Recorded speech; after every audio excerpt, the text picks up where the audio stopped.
I kind of want to talk about the silliness of AI, because everything has AI nowadays. Like, you don't That's need, how it's advertised. yeah, For sure. Yeah. I saw at Walmart the other day, a rice cooker with AI. It's like, what the heck does that mean? It's like, well, it has a internal timer to know when to stop rice from cooking, so it's cooked perfectly. I'm like, okay, you have a timer. That's not AI. It's not exactly And that kind of AI. That kind of like leads me to the next subject. It's like, it's not. I wouldn't say it's artificial intelligence. Yeah. You know, it's like we said, it's more of a tool. It's a tool. Mm-hmm. It's a tool. It's not trying to outthink you. Mm-hmm. It just can gather a lot of information very fast. Right. Yeah, at unhuman speeds, right? Mm-hmm. It's not an artificial thing, because it's a word processor with a memory bank. Exactly. You know, like it's like it goes out into the world and it finds all the published items on the internet, and it's subject for subject, puts it in a format that you can digest, and then whether you want to dive into it further or you like, oh, that's enough, I don't need to know anymore. That's Right. Like, you know, but it's not coming up with new things for you. Right. It's just taking things that are already out there and presenting them to you in the way that you asked for. Right. Yeah. I think a lot of people, especially here in the South, we live in the great capital of Alabama, Montgomery. Yes, we are all Bible Belt run. For sure. I feel like a lot of people are like so hooked to tradition that they're like, we don't want AI.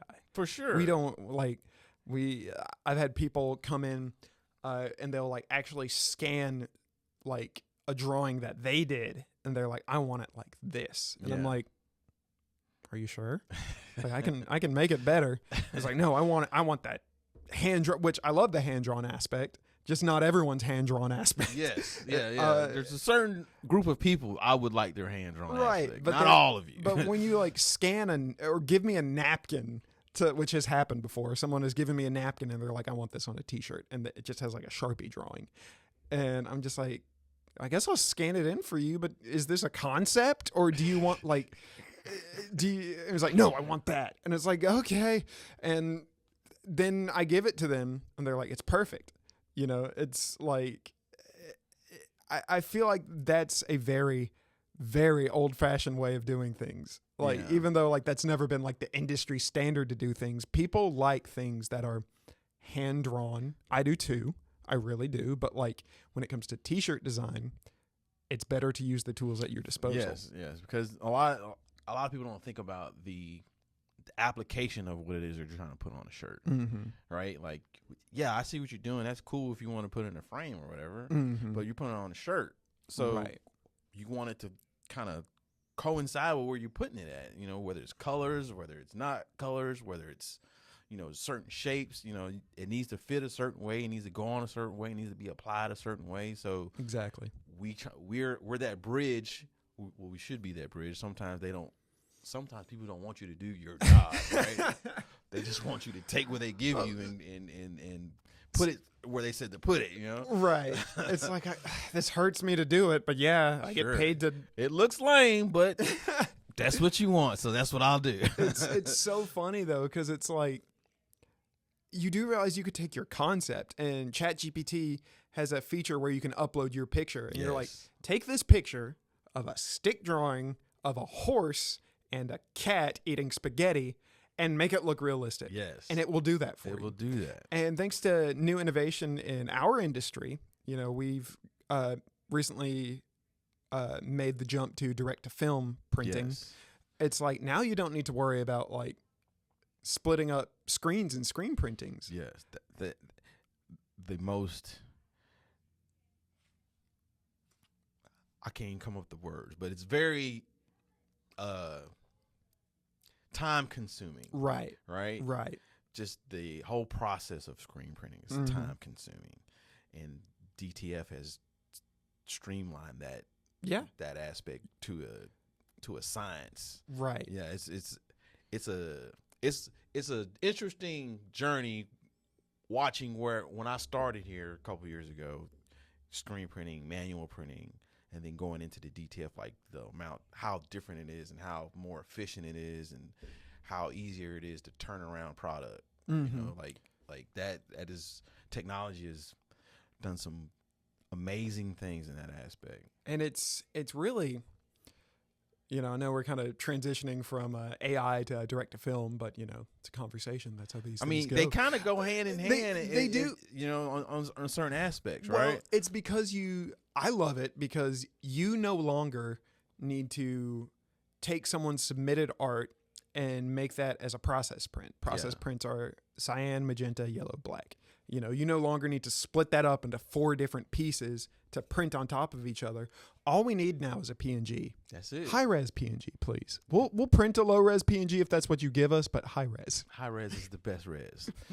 But it's interesting because one of the first things we printed was an actual family photo. Yeah. While if that was a process print, that would take forever. It would look so grainy. It would look grainy. Yeah. Well, we printed this thing and we sent it out and they were like, we love it. Yeah. And it's fantastic because that's like I said, that's made my job easier. For sure. You know? And the screen printer's job easier. Mm-hmm. I'm sure. You know, like, especially if it's a low order and you're manual printing that order. Golly. That's yeah. Whew. Back-breaking work. Back-breaking, arm-building world right there. Yeah. Do a few like reverse curls with your squeegee. Like wrist and forearm action. It's you know, that particular job that you're referring to, you know, the amount of colors that were in there, that would be unachievable on the manual press. Like it's no way. It's like I got a 6-head press and you want me to do what? It's like, give me a Sharpie. I'll draw it myself. Like, I'll sit down in the back before I'm like, I'll sit down in the back drawing. I'll draw you. Like, it's like basically that's what you're doing at that point. So yeah, DTF is definitely, if you got a picture and you want on a shirt, DTF is the way to go. There's no doubt about that. Yeah. Oh, absolutely. And that being said, like, there's no excuse to not use AI for that because there are tons of free programs that will get you the desired result. Yes. You know, it's not going to like replace the what's the word I'm looking for? Replace the consistency of a graphic designer, because you can say like, hey, I don't like that or even spec. The intuitiveness of a graphic designer. Like, right. AI is not going to know to correct something unless you ask it to correct it, right? A graphic designer already know, hey, I see all these issues. Let me fix this up for you to make it more presentable. You know, like, that's what graphic designers are going to be able to do. AI can't do that unless someone tells it to do that. And then the result might not be what you're looking for. You may have to get in there and like go back and forth with it to get what you're looking for. Right. Right. So again, like we were kind of talking about earlier, like, it's a tool. It's absolutely. It's not going to solve your problems. It's going to make problem solving easier. Right. Yeah. Absolutely. Yeah. And it's you know, hopefully the whole Terminator situation doesn't happen. I mean, if it does, that'd be pretty cool. If it does, hopefully, you know, there's an AI for each side, right? Yeah. We'll use AI for good. Yeah, like, you know, see their robot, build a better one, right? Yeah, exactly. I mean, but like the representation of AI in movies, that we're nowhere close to that. No, nowhere close to not that. even close. The other day, you know, well, as far as we know, what is consumer available? Yeah, for sure. Yeah, but like things like Terminator, we were talking about The Matrix the other day, and it came up that I've never seen The Matrix. Yeah, which is interesting. I don't have a problem with it. I just haven't seen it. Yeah, which makes it even more interesting. Like, would it be better if I just had a hard stance on it? It's like, I can't stand Keanu Reeves. No, that would make it worse. That would make it worse. Okay, like, Keanu Reeves is a fun. Because I've seen people hate on The Matrix, and they made absolutely no sense to why they were hating on The Matrix. Because, you know, a lot of people, I think, are just very shallow when it comes to storylines. Okay. Right? Like, it has to be, you know, they got to have all the bells and whistles to be interested everything in needs a something. multiverse now. Yeah, exactly. Like, exactly. Like things like The Matrix, iRobot, which are apparently linked. Yes, they are. Like, because of Will Smith. Will Who Smith. we brought up earlier about Will eating Smith spaghetti. eating spaghetti. Yes. Full circle. But it's like AI like that does not exist. AI is like here, and I'm only calling it AI because that's what it's widely known as. That's what it's advertised. But it's like AI and that aspect does not exist yet. It does not. But yeah, it's interesting to see how afraid people are because of all they think they know about AI is that Hollywood aspect. Yes. They are fearful of the propaganda, not the actual tool. Exactly. Yeah. And it's like calm down, guys. Calm down. Calm down. I'm just trying to make blueberry muffins.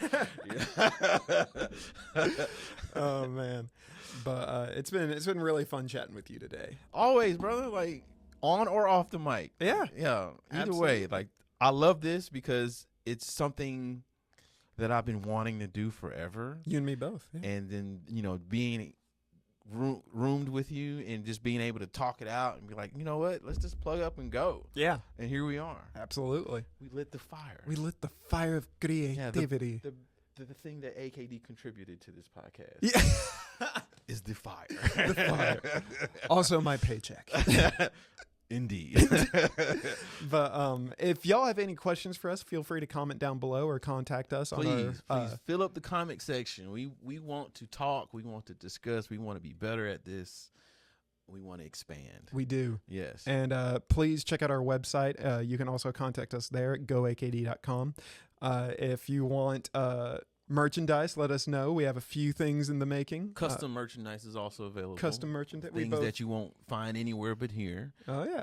Yes. But Alex, has been a privilege and an honor. Always, Hunter. And we will see you guys in the next episode.